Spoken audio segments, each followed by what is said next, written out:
there was a big boom. Okay. And all through this big boom, all this stuff came out. So, all this order came out of disorder. If any of you have ever taken a logic class that's done as a straw man argument, you take the Where argument, did the stuff you turn come it from, into... sir? Answer my question. Well, Where does the matter come okay, well, given conservation of even the professors on here will say they don't know. So then it must be... honest some of them. Oh, I get it. So if you don't know something, automatically the answer is open the scout lightning bolt. Whose son, fucking zombie son came, died. That's so plausible. You're right. Fuck. I mean, I wish I had come up with that. Once upon a time there was a big bang boom. That's your story. Do you know where those sunglasses came from? Do you know where those sunglasses came from? Do you know where those sunglasses came from? The yes or no question. Do you know where those sunglasses came from? Do I know where they came from? Do you know the specific process that went into making them? Do you believe that it was a magical old man in the sky whose son came down to save us all that made your glasses? No. These are made in France, and he didn't sunglasses. They don't. She said nothing. But just because you don't know where the source of something is doesn't mean it's automatically a fucking magic, an invisible threat. Just because we don't know why there's a big ball in the sky that comes up every morning, it happens to give us just the amount of light and heat that we need. And there's another ball that comes up at night. Just the right amount because we evolved to floating in the sky. They're just sitting out there. Nobody's holding them up. No, we can tell you. Floating up there. No, they're not floating. And we don't know where they're going. Oh, wait a minute. It's not. They came out completely round. Like I'm willing to accept you that. Got a lot of fairy tales there.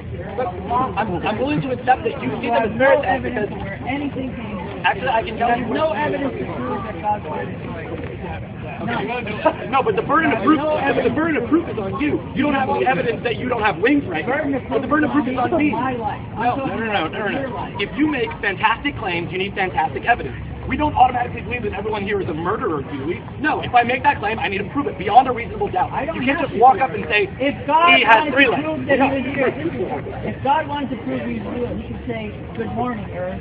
Oh, yes. I love you. Up in but no, that would be far too easy. No, instead, your eternal damnation is going to dwindle in you believing in a fairy tale. He wants people to come by faith. Why is he such a fucking, needy bitch? Why does he need our love? I don't understand. I just don't know. You're wrong. You're wrong. I'm telling you, you're wrong. Look, I'm already going to go to hell. Jelly, because I'm you're wrong. You're wrong. I'm not even going to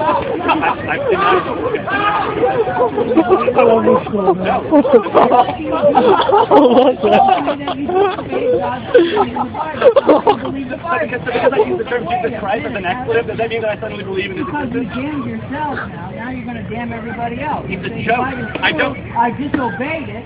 It's a joke. I don't believe it. That's why I did. Don't you think that if I believed in that bullshit, I wouldn't have done that? Then why are you telling me you're going to hell? Because it's a joke. Oh, that was because you're a dipshit and you believe in Because you told me before that there is no heaven, there is no hell. Then you told me I'm going to hell because I blasphemed the Holy Spirit. No, I said if I were to believe your bullshit book, I'm not afraid of going to hell. That's not what you said. I'm going to hell because I've already blasphemed the Holy Spirit. That's what you said. So, you're right, and I can't. No take back. No take back. No fucking take back. No, I'm telling you what I'm saying. What I'm saying is, if I were to operate on some sort of fear of going to heaven or hell, I'm trying to remove that as a mental barrier for you because I don't care. I'm already blaspheming. I'm already going to go to hell irrevocably. I can't confess to Jesus anymore. It's over. That's how strongly I believe that Jesus doesn't exist. Why would I ever do that if I thought... We're not scientists. We're not activists in the normal definitions of it. We're artists. And we work at the levels of creating artwork that uses new technologies, that expands new spaces of cultural spheres and dialogue, and that indeed, like all good artwork, it disturbs. And it takes the measure of power on various levels, right? And so what we're here today about is one particular aesthetic gesture that I've been a part of since the 80s, and that is the question of electronic civil disobedience and other unpopular ideas. And the practice has been in development since beginning of 1998, and it was specifically related to the emergence of the Zapatistas. And so digital Zapatismo has been part of the arcs of reality of that particular practice of electronic civil disobedience. And so part of the issue is that we like to say art is not a crime, online protest is not a crime, and online protest is art. And so we have a right as artists to speak to the wider community, to create a sense of the unbearable weights of human beings as data bodies and real bodies, speaking their voice on what we think are important issues. Another art project that is at play is the transporter immigrant tool, which is a poetic device that allows one to find aesthetic sustenance and to locate water in the specific mode that is left by NGOs and human rights groups along the Mexican-U.S. border. And, of course, I'm part of a wide coalition of faculty, students, artists who are concerned about the so-called crisis of the university. And our response is not only to say, ya basta, but to say that we can reimagine another university, that another university is possible, one in which we can have queer technologies of investigation, one in which we can have feminist technologies of investigation, one in which we can have class-based technologies of investigation, one in which we can have digital Zapatismo as a space of investigation. For us, it is all horizontal. The rights of women, the rights of a queer community, the rights of the Latino community and Latina community, and the rights of class, right? Those who have no voice in this wider crisis. And it is those communities that are hardest hit.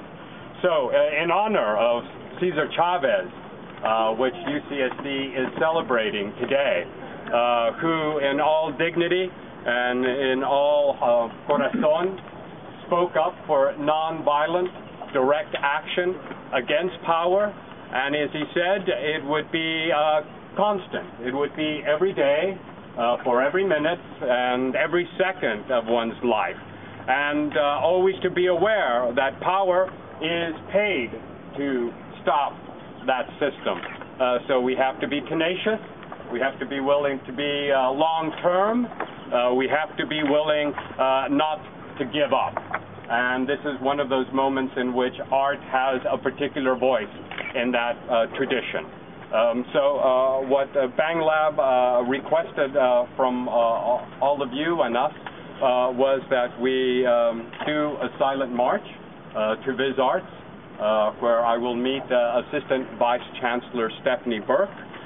It's the initiation of an investigation specific to the virtual sit-in of March 4th, which was done in solidarity with the community here and reflected all the concerns of those communities. It was done in a transparent manner. It was done in an ineffective way. As hackers have said of virtual sit-ins since 1998, it's like being pecked to death by ducklings. But it is a lot of beautiful ducklings, and it's enough to create a disturbance. From what I understand and from what I negotiated, the meeting is supposed to last an hour, right? There is an